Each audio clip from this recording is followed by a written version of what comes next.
Muriel Dahan, directrice des recommandations et du médicament de l'Institut national du cancer.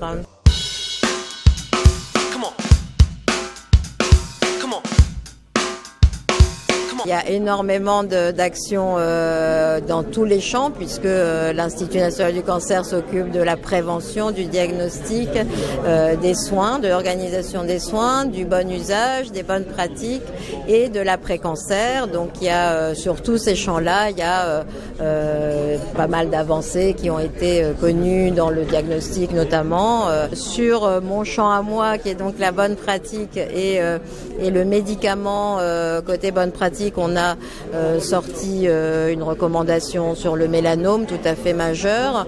On a également sorti des guides Cancer Info pour les patients, en particulier sur démarche sociale, pour que le patient atteint de cancer sache s'y retrouver dans les méandres administratifs.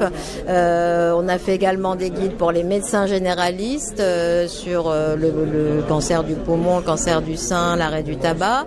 Et puis un guide interactif également sur Internet sur l'organisation des soins. Et côté médicaments, on a produit des recommandations sur les effets indésirables. On a publié un rapport très important de benchmark sur l'accès aux innovations en cancérologie qui fait l'état de la situation dans plusieurs pays du monde. On a publié plusieurs rapports sur l'organisation des soins, sur le bon usage des médicaments. On va publier très bientôt un très beau rapport sur les immunothérapies et puis on travaille à implémenter toutes nos recommandations, aussi bien sur les pathologies que sur les médicaments. On avance donc dans nos différents chantiers.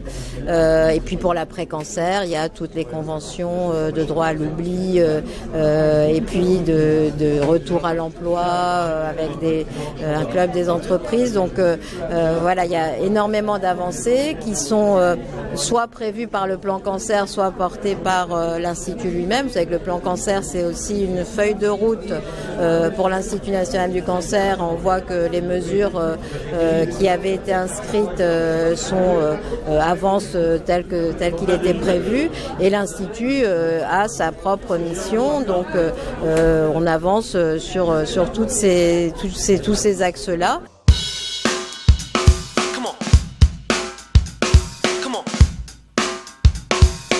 Les vaccins, je crois qu'on peut tous collectivement se mobiliser contre les lobbies qui visent à faire courir des idées fausses. Bien sûr, il faut être très clair et très transparent sur le fait que, comme tout médicament, un vaccin, ça a un rapport bénéfice-risque, qui est un rapport bénéfice-risque collectif. Donc, éradiquer une pathologie pour une population entière, c'est un enjeu majeur de santé publique, mais c'est vrai qu'individuellement, on a un rapport bénéfice-risque qu'il faut évaluer.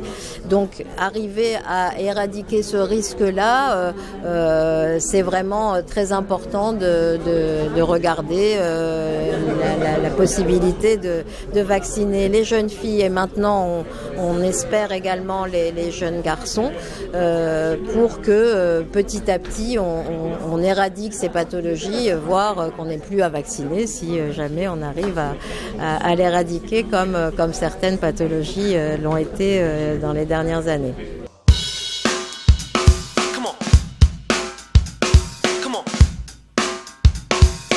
C'est en discutant avec eux d'abord, en essayant de bien comprendre en quoi ce dispositif, cette technique, ce médicament sont innovants. La définition de l'innovation, elle n'est pas encore complètement stabilisée. Donc dans ce rapport dont je parlais, on a approché au travers de cette perspective internationale les différentes façons de concevoir l'innovation. Il y a une définition qui est dans le Code de la santé sécurité sociale, qui donc reconnaît un caractère innovant selon des critères plus médico-économiques, mais qui sont aussi tout à fait valables, que sont les besoins non couverts, le first in class, des choses comme ça. Mais donc il faut essayer de confronter la théorie, ce qu'ont produit les essais cliniques, ce qui est connu d'un médicament ou d'une technique ou d'un dispositif au moment de sa mise sur le marché ou de sa mise en application, et puis essayer, alors c'est ce que je disais dans mon intervention, d'avoir une collecte de données de vie réelle pour savoir quelle en est l'efficacité et quels en sont les risques, donc avoir des données médicalisées, ce qui n'est pas encore tout à fait le cas aujourd'hui. On est sur des données beaucoup plus statistiques que médicales, et donc pour essayer de mieux comprendre et de petit à petit d'adapter la clinique et l'exercice clinique, la pratique à la science qu'on a accumulée. Et c'est ça sans doute qu'il faut de plus en plus mettre en œuvre avec l'aide des nouvelles technologies, avec l'aide de nouveaux métiers que sont les ingénieurs, les mathématiciens qui s'impliquent aujourd'hui plus dans la santé. Donc ça, c'est une opportunité de mieux comprendre et de mieux cibler, savoir comment on utilise telle technique ou tel médicament, tel produit.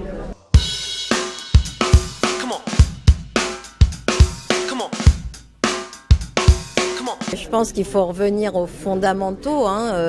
Combien coûte un développement, combien coûte l'échec d'un développement, combien coûte la production, combien coûte éventuellement le plus qu'on apporte par rapport à l'existant, le valoriser d'une manière ou d'une autre. Mais aujourd'hui, on est dans une spirale où la biotech qui a développé tel premier produit le vend à un autre, qui lui-même continue un peu et le revend à un autre, et puis ensuite on a, à partir du moment où quelque chose est un peu prometteur, on a une accumulation de coûts de rachat, qu'on peut appeler spéculation, qui aujourd'hui ne devrait pas avoir vocation à être payé par la collectivité, par l'assurance maladie. Et donc le juste prix, il me semble qu'il est l'ensemble des coûts de développement et de mise au point d'un médicament et de mise sur le marché, mais épuré des coûts de rachat qui aujourd'hui n'ont pas à être assumés par la sécurité sociale, me semble-t-il.